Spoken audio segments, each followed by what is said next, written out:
Good evening friends, কেমন আছো তোমরা সবাই? আশা করি সকলেই ভালো আছো, সুস্থ আছো। ক্যান লাইফস্টাইল ব্লগে নতুন একটি রেসিপি নিয়ে আমি হাজির হয়ে গেছি আজকে।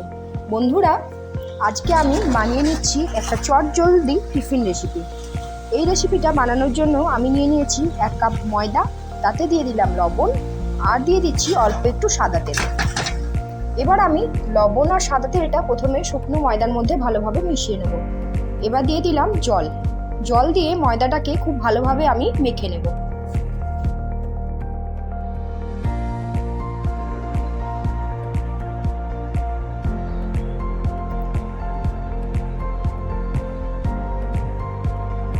ময়দাটা আমার মাখা হয়ে গেছে ভালোভাবে। এবার আমি ময়দাটাকে 10 মিনিটের জন্য রেখে দিলাম।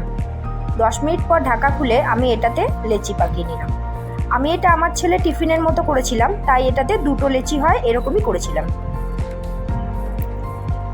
আমি একদম সকালবেলা 5টার সময় উঠে আমার ছেলের টিফিন বানাচ্ছি, সেই রেসিপিটাই আজকে তোমাদের সঙ্গে শেয়ার করলাম। চলো এটাকে বেলে নিলাম। আমি এটা বেলার সময় কিন্তু বেশ পাতলা করে বেলতে হবে।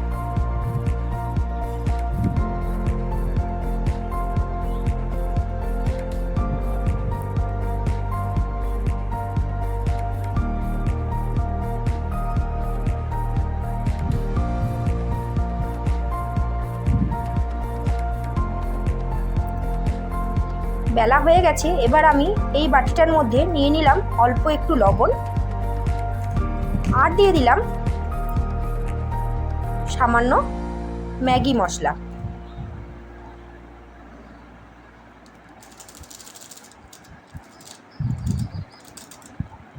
এবার এটাকে আমি ভালোভাবে মিশিয়ে নেব। তোমরা চাইলে এই সময় পেঁয়াজ কুচি বা লঙ্কা কুচিও দিতে পারো। এবার আমি এর মধ্যে একটা ডিম ভেঙে ফেটিয়ে নেব।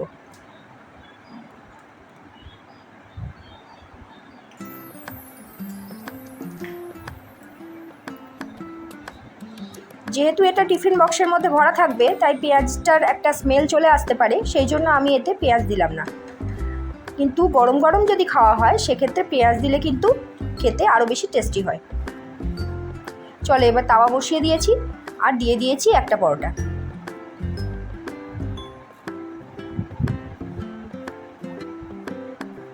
দেখো পরোটাটার একটা পিঠ হয়ে গেছে, বুঝতেই পারছো। এবার উল্টো পিঠটা আর সেভাবে সেঁকে নেবার দরকার নেই। এবার এই অবস্থায় আমি ডিমের যে মিশ্রণটা রেখেছি সেটা অর্ধেক এর মধ্যে দিয়ে দেব। এবার এটাকে একটা স্পুনের সাহায্যে ভালোভাবে গোটাটাতে মাখিয়ে নেব।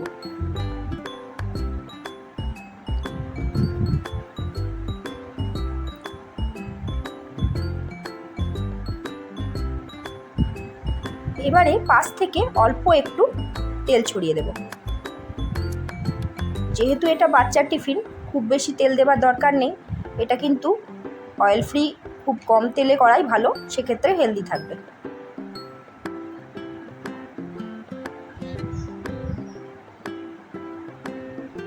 এবার পরোটাটা বেশ ভালোভাবে উল্টে পাল্টে ভেজে নিলেই কিন্তু রেডি হয়ে যাবে। দেখো দেখতেই পাচ্ছ কীভাবে ফুলে উঠেছে। একটা পিঠ কিন্তু পুরোপুরি ডিম দেয়া আছে। আমি এই একটা পরোটা তুলে নিলাম। এবার এখানে আরেকটা পরোটা আমি দিয়ে দিলাম। পরোটাটা এতটাই পাতলা করে বেলা হয়েছিল যে দিতে গিয়ে কিন্তু একটা সাইড টেনে গেল। এবার আমি একটা পিঠ হয়ে যাওয়ার পর তাতে বাকি মিশ্রণটা ঢেলে দিলাম। এবার খুব ভালোভাবে মিশ্রণটা মাখিয়ে নেবার পর আমি আস্তে আস্তে করে পরোটাটাকে উল্টে দেব। তার আগে কিন্তু অবশ্যই অল্প একটু তেল দিয়ে দিলাম।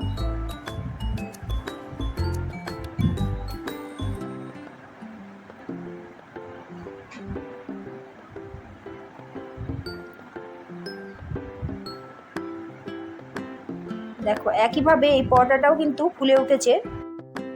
তাহলে দেখতে পেলে তো আজকের এই রেসিপিটা কতটা সহজ, কতটা চটজলদি হয়ে যায়। আর রেসিপিটা খেতে কিন্তু বাচ্চা বড় সকলেই ভালোবাসে। যদি আমার এই ভিডিওটা তোমাদের ভালো লাগে তাহলে একটা লাইক কিন্তু আমার জন্য পাওনা রইল।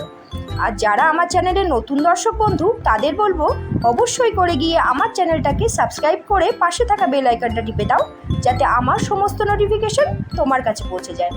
তাহলে বন্ধুরা চলো দেখা হচ্ছে আগামী দিনে নতুন কিছু ইন্টারেস্টিং রেসিপি নিয়ে। আজকের মতো তাহলে টাটা বাই বাই।